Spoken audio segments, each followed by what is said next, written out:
I'll bring the 2022 budget resolution coded Bud Res 04-01 as amended yesterday back before the committee. Chair Moran, please proceed. So member, as session goes on and we continue to respond to the change in events and additional information to help inform our overall budget picture, this amendment reflects that reality. So I would like to move the Buzz Res 04-102 amendment. Proceed, Chair Moran. So this amendment, the A2 amendment does two things. It increases the total general target by $575,497,000 to account for the increased general fund costs for the UI and the frontline worker bill passed on the floor on Tuesday. And the second thing it does, it establishes a net negative health care access fund target of $16,831,000. This target is the net effect of the reinsurance bill, which spent $53.4 million from the fund in the Health and Human Service bill, which put $70.2 million back in the fund. Ms. Adrian, do you have anything else to add? Ms. Adriaens. Madam Chair and Chair Moran, the only thing that I would add is that these changes are reflected on the document, the House Budget Targets document.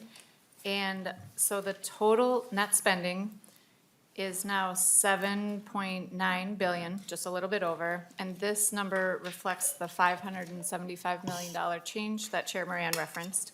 And then I also just want to make note, under the general fund balance calculation towards the bottom, there is an added line there that's titled Revenue Replacement Repeal. So Senate File 2677 repeals a transfer that was to the general fund. So because of the language, now we reduce that same amount in fiscal year 23 of $633 million. And I think that's it, Madam Chair. Chair Moran, anything further? No, Madam Chair. So the A02 amendment is before us. Are there any questions? Representative O'Neill.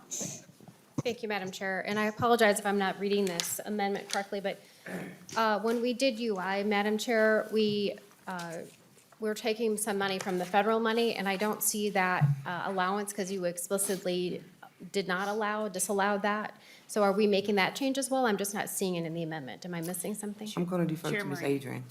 Ms. Adrians. Madam Chair and Representative O'Neill, the budget resolution only reflects general fund. Well, I shouldn't say that. It reflects general fund, and then it does reflect some of the other funds. So we do not have the ARPA fund reflected in that, and we probably should add that. So we can make that change soon as well.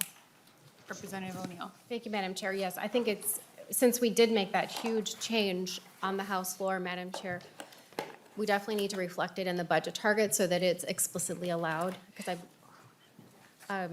do we need to do an oral amendment or something just to bring it into a line? Chair Moran, do you? I'll Mrs. defer to fiscal staff.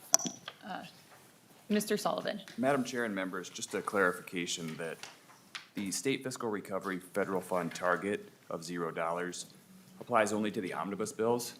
So because Senate File 2677 was not an omnibus bill, it's actually okay for the resolution to still have a 0 target for the omnibus bills themselves.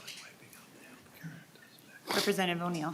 Thank you, Madam Chair and Madam Chair. I just want to make sure that we are explicitly allowing. So if that's how that works, then I'm satisfied. I just want to make sure we've got all of our I's dotted and our T's crossed. Thank you. Further discussion to the amendment. Seeing no further discussion, the A02 amendment is before us, and we will proceed with a vote. All those in favor of adopting the amendment, please say aye. Aye. All those opposed, please say nay. No. The motion prevails and the amendment is adopted. Thank you, members.